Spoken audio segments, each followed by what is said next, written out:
Welcome to the bold analysis.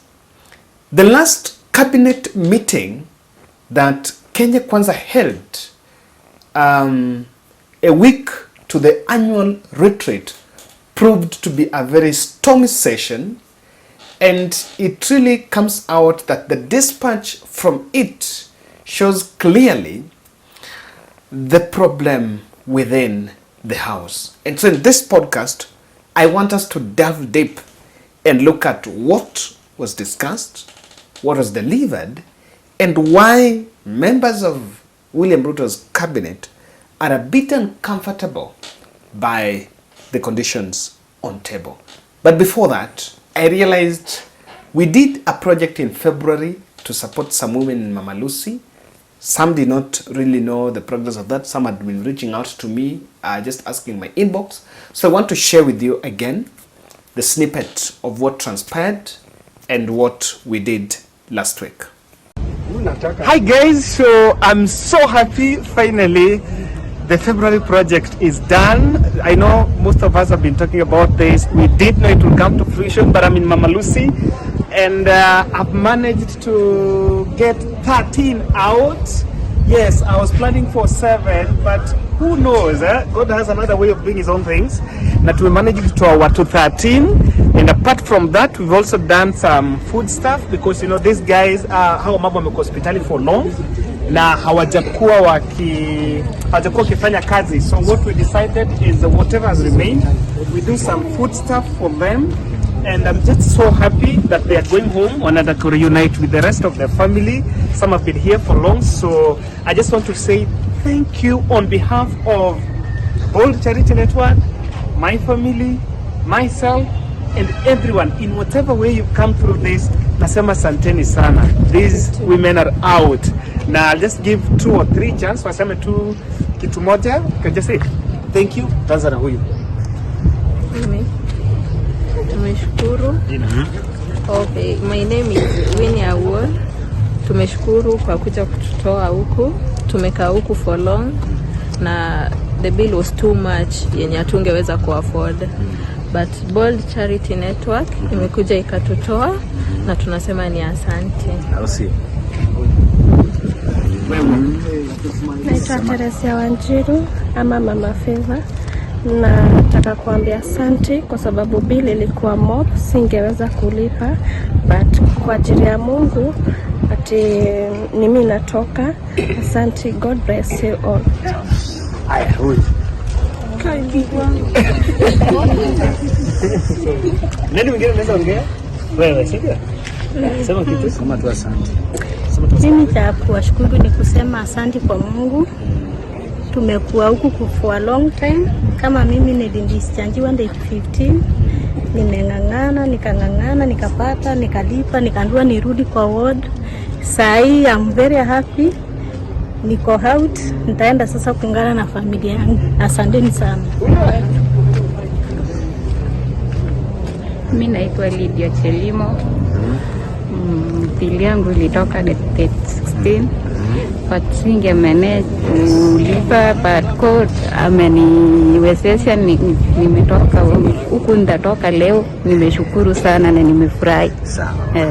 Yeah, so guys, that was it. I had to give you this confirmation that finally to manage, and may God meet you in the hour of need. I spent 2 days here listening to their stories, and their stories are a testament of how we need to come for the society. For all those who participated in this Bold Charity Network, this was our CSR for the month of February. Akimbarikiwe. We will do this next time. Asanteni sana. I'm more happy than them. Asanteni. Sawa? Yes, so we do this again in April. We will choose another project and do something for the community, a CSR, after every 2 months. The cabinet, if you look at this is the cutaway videos of different members arriving for that cabinet session that happened just a week to the annual cabinet retreat happening next week. The moment I know more than you in your ministry, then you must begin to understand that something is very wrong. I shall hold every officer serving in government, beginning with you people seated here, to account for both their performance in service delivery and stewardship of public resources. I shall deal with cases of negligence, misappropriation, embezzlement, theft, or other misconduct or corruption in relation to public resources summarily and decisively. You are hereby duly notified. I have high expectations of you because I am confident that by now you are familiar with the workings of government, accustomed with our work rate, and fully aware of our intention to implement all our commitments. I speak to many of you on phone many times. I call you to my office, we interact in different places. I ask you questions, you know that, on programs, on projects. And I find that many of you, the people I speak to, don't even know what is going on in your ministries or departments. You have very scanty information. The moment I know more than you in your ministry, then you must begin to understand that something is very wrong. Because by constitution, you are supposed to advise me. Explain to me how you are going to advise me if you have less information than I do. Look at it. This was the start of all this when he alluded to the fact that some were not, and he would make arbitrary calls, just impromptu calls to find out what's happening, and to his surprise, some cabinet members were not so much apprised of what's happening in their dockets.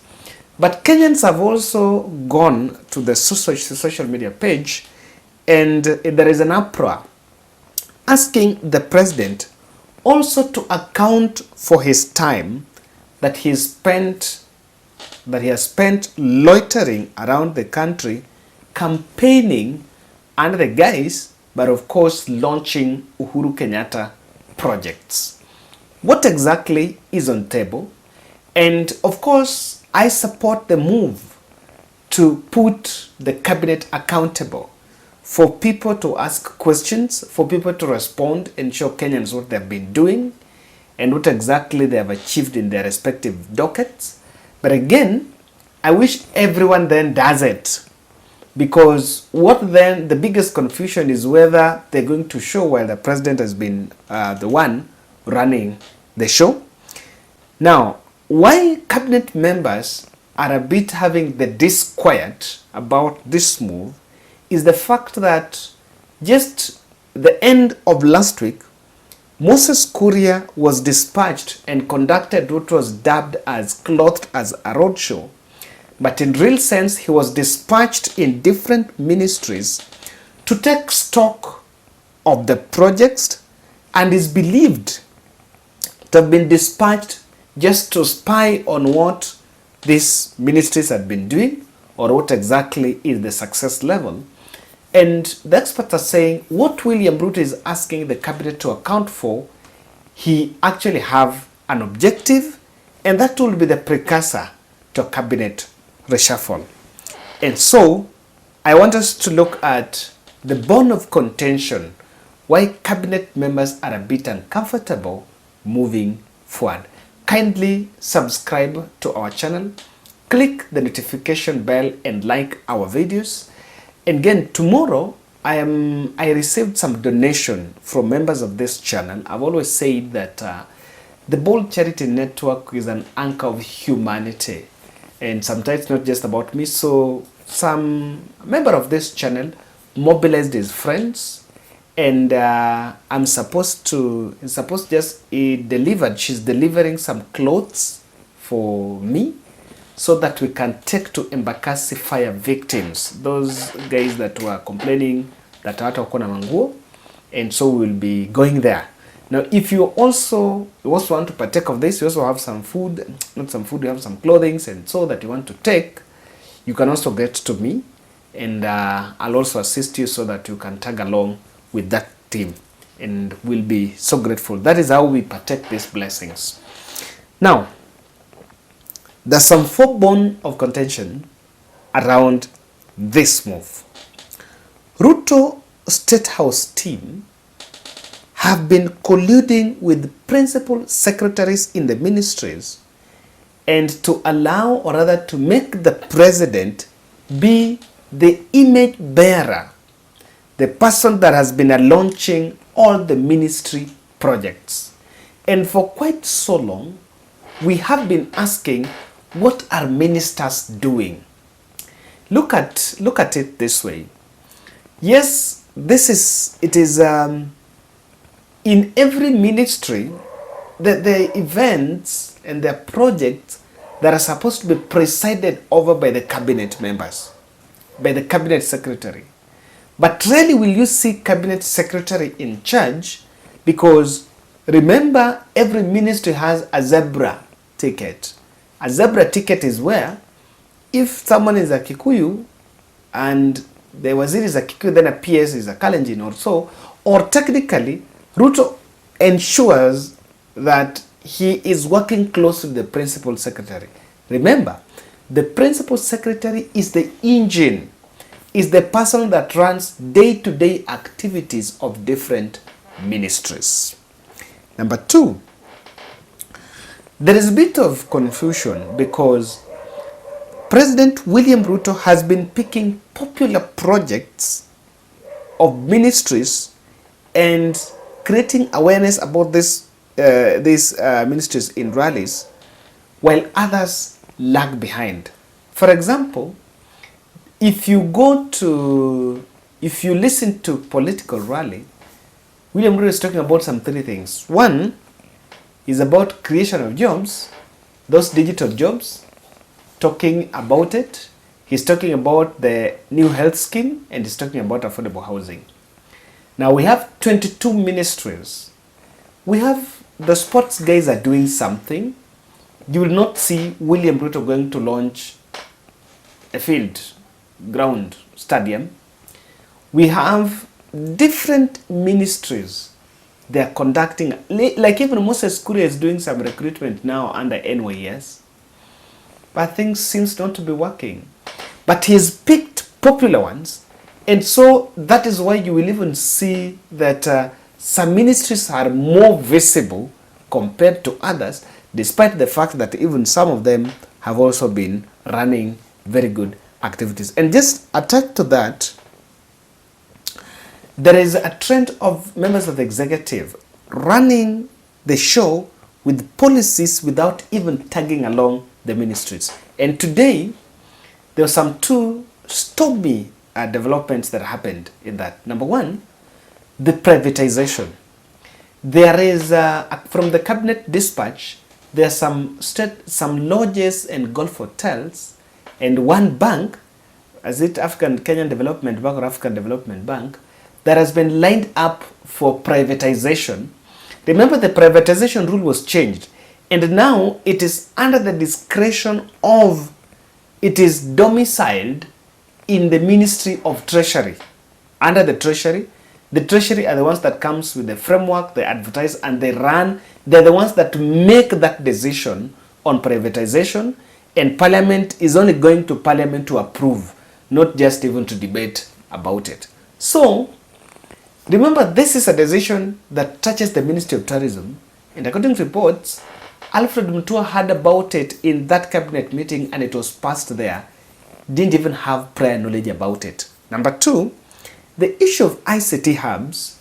The president has been going to rallies and talking about how they're going to supply computers, how they're going to supply internet, how they're going to train tutors to teach people on digital jobs, so that, and urging MPs to build those digital hubs. But in real sense, there is no framework, there is no MOU, between the Ministry of ICT, even with the MPs.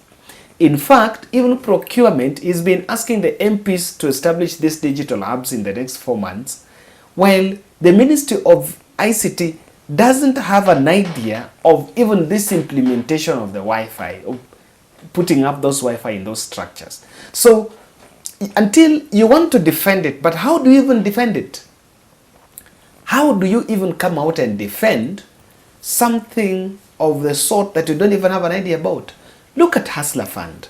Hustler Fund was used, really spoken about better part of last year. Now, since this year, the president was going and creating awareness, and the government have been creating awareness about this, people repaying and what it is all about. But do you know the update on Hustler Fund died?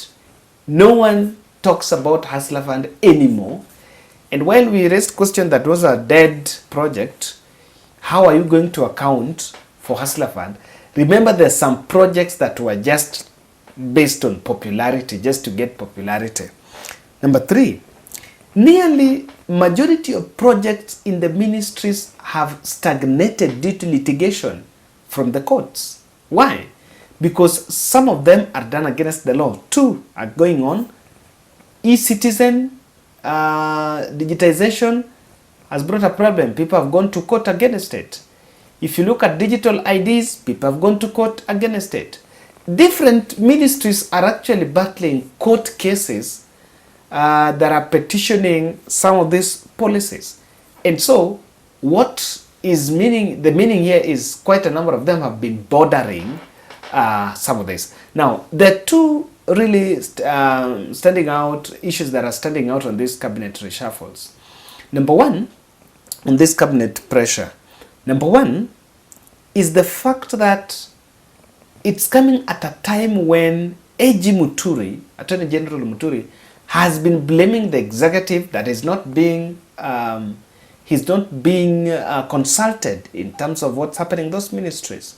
Moses Kuria and Aisha Jumwa have not yet settled on who is really in charge of Kenya Music Corporate, Kenya Music Society. Moses Kuria issued a statement and there was a rebuttal from Aisha Jumwa. So that is why it was a bit stormy, but I think the cabinet retreat will really paint for us the right picture and what exactly we expect for 2024. Thank you.